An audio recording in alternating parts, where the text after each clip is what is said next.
Vladimir Putin terus mencari cara untuk mengadakan negosiasi guna mengakhiri perang di Ukraina karena upaya mediasi Amerika Serikat tidak membuahkan hasil. Invasi Rusia ke Ukraina mendekati akhir. Pernyataan ini disampaikan kemarin oleh Presiden Rusia Vladimir Putin. Selain itu, Putin secara tak terduga menyebut Presiden Ukraina, kutip, Tuan Zelensky, dan mengakui bahwa ia siap untuk mengadakan negosiasi langsung dengan Kiev kapan saja. Dan ia menyiratkan bahwa upaya mediasi Trump sudah tidak akan membawa manfaat lagi.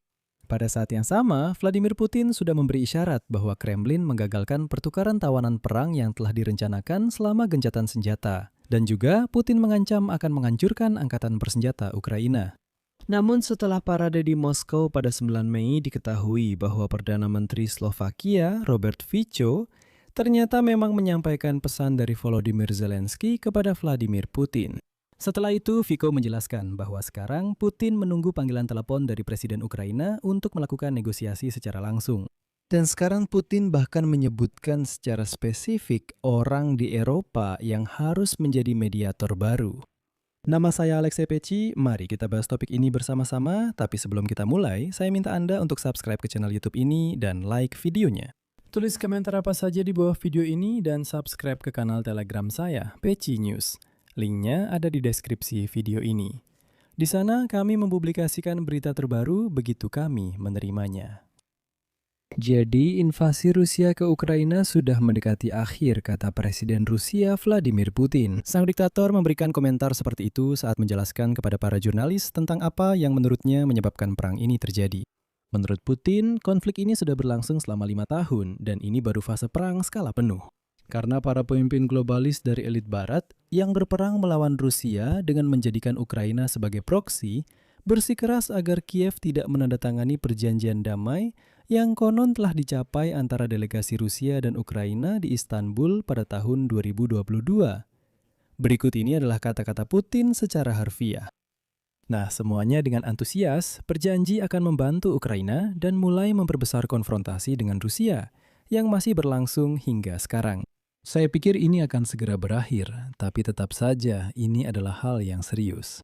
Dan juga Putin menyatakan bahwa parade kemenangan pada 9 Mei untuk pertama kalinya sejak 2007 berlangsung tanpa peralatan militer.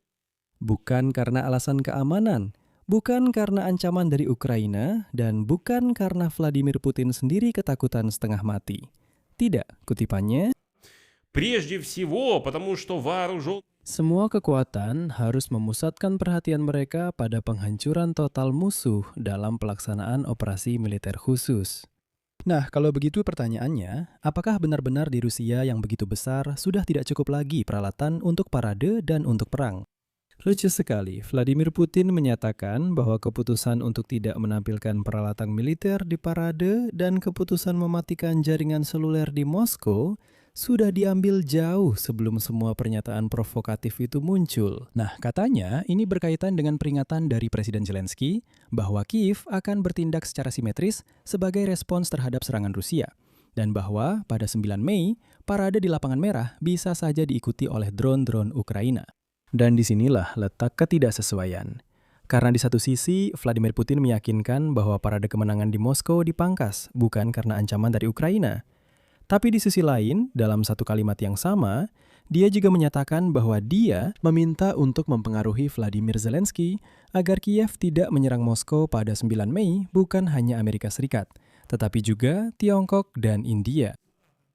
Kami mulai bekerja dengan mitra utama dan teman-teman kami, terutama dengan teman-teman kami dari Tiongkok, dari India, dan beberapa negara lain. Moskow menggambarkan situasinya dan memperingatkan tentang serangan balasan terhadap ibu kota Ukraina.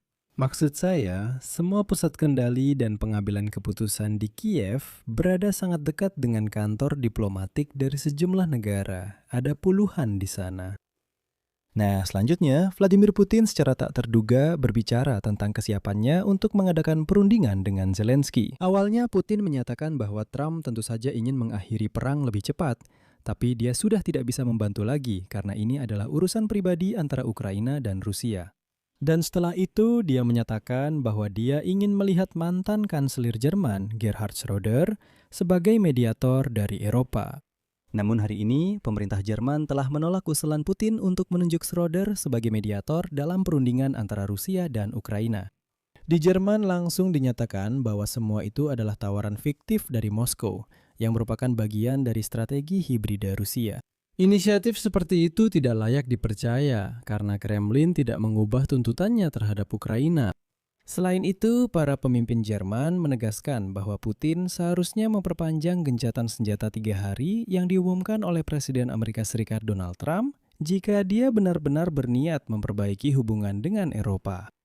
Dan di sini saya ingatkan bahwa Gerhard Schroeder yang berusia 82 tahun yang memimpin pemerintahan Jerman dari tahun 1998 hingga 2005 telah berulang kali dikritik karena persahabatannya dengan Vladimir Putin dan melobi kepentingan perusahaan minyak dan gas Rusia. Namun ketika Putin melancarkan perang besar-besaran terhadap Ukraina, Gerhard Schroeder menyebutnya sebagai sebuah kesalahan dan bahkan pergi ke Moskow dengan semacam rencana perdamaian miliknya. Namun, sebenarnya inisiatif yang pada akhirnya ditolak itu mengusulkan agar Ukraina menolak bergabung dengan NATO, secara resmi menyerahkan Crimea kepada Rusia, tetapi tetap mempertahankan Donbas, dengan syarat bahwa bahasa Rusia akan menjadi bahasa resmi kedua di sana. Begitulah Schroeder seolah-olah menjadi seorang pendamai. Namun yang menarik adalah fakta bahwa Vladimir Putin tetap mencari opsi untuk bernegosiasi. Dan disinilah muncul rincian tentang bagaimana Zelensky bisa menyampaikan pesan kepada Vladimir Putin. Sebelumnya diberitakan bahwa Perdana Menteri Slovakia Robert Fico saat kunjungan ke Moskow akan menyampaikan pesan dari Zelensky kepada Putin. Hal ini disampaikan oleh Sekretaris Negara Kementerian Luar Negeri Slovakia, Rostislav Kovanec. Sebagai tanggapan, Fico mengharapkan jawaban informasi dari Putin tentang bagaimana Presiden Rusia melihat upaya untuk mengakhiri perang. Dan di sini penting untuk diingat bahwa Zelensky memang bertemu dengan Robert Fico sehari sebelum perjalanannya ke Moskow di Yerevan, di mana KTT Komunitas Politik Eropa berlangsung. Dan di sini saya ingin menunjukkan kepada Anda sebuah video singkat yang menunjukkan bagaimana retorika Vladimir Putin memang telah berubah. Ini sangat jelas. Karena pada tahun 2022, dia menyebut pemerintah di Ukraina sebagai gerombolan. Dan kemarin, 9 Mei, tiba-tiba dia menyatakan bahwa dia siap untuk bernegosiasi dengan Tuan Zelensky.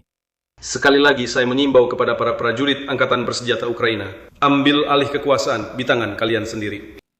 Sepertinya, kita akan lebih mudah mencapai kesepakatan dengan kalian daripada dengan gerombolan pecandu narkoba dan neonazi yang bercokol di Kiev. Pihak Ukraina, Tuan Zelensky, siap untuk mengadakan pertemuan pribadi. Ya, saya sudah mendengarnya. Dan hari ini, Robert Fico menyatakan bahwa setelah berbicara dengan Putin, dia yakin bahwa Zelensky harus sendiri menelpon diktator Rusia Putin jika dia tertarik pada negosiasi untuk mengakhiri perang. Selanjutnya, kutipan dari Fico.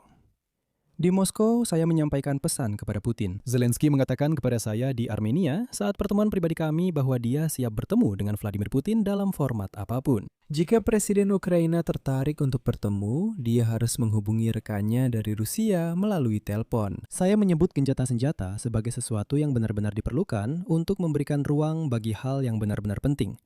Upaya diplomatik, dialog, negosiasi, yang 1000 kali lebih bermanfaat daripada saling membunuh. Baiklah, mari kita lihat sekarang ke arah mana negosiasi ini akan berjalan, karena jelas bahwa saat ini mereka sedang mengalami transformasi. Teman-teman, saya akhiri sampai di sini dulu. Namun saya ingin segera mengingatkan kepada penonton berbahasa Ukraina di kanal YouTube ini, bahwa saya sekarang memiliki kanal YouTube baru yang sepenuhnya berbahasa Ukraina, di mana setiap malam kami merangkum hasil hari yang telah berlalu dengan fokus khusus pada agenda Ukraina. Oleh karena itu, saya akan meninggalkan tautannya di komentar yang disematkan pada video ini dan di deskripsi episode ini. Tautan ke kanal YouTube baru berbahasa Ukraina, silakan kunjungi dan berlangganan. Jika Anda memang ingin melihat berita dalam bahasa Ukraina. Di kolom komentar di bawah video ini, tuliskan pendapat Anda, kesimpulan Anda, dan tentu saja berlanggananlah ke kanal YouTube ini. Berikan like pada episode ini. Dan jika Anda ingin mendukung kerja kanal YouTube ini, Anda bisa melakukannya secara finansial melalui donasi apapun atau langganan sponsor berbayar. Melalui tautan dan rincian pembayaran di deskripsi video ini atau melalui kode QR di layar Anda. Itu saja, jaga diri Anda, sampai jumpa semuanya.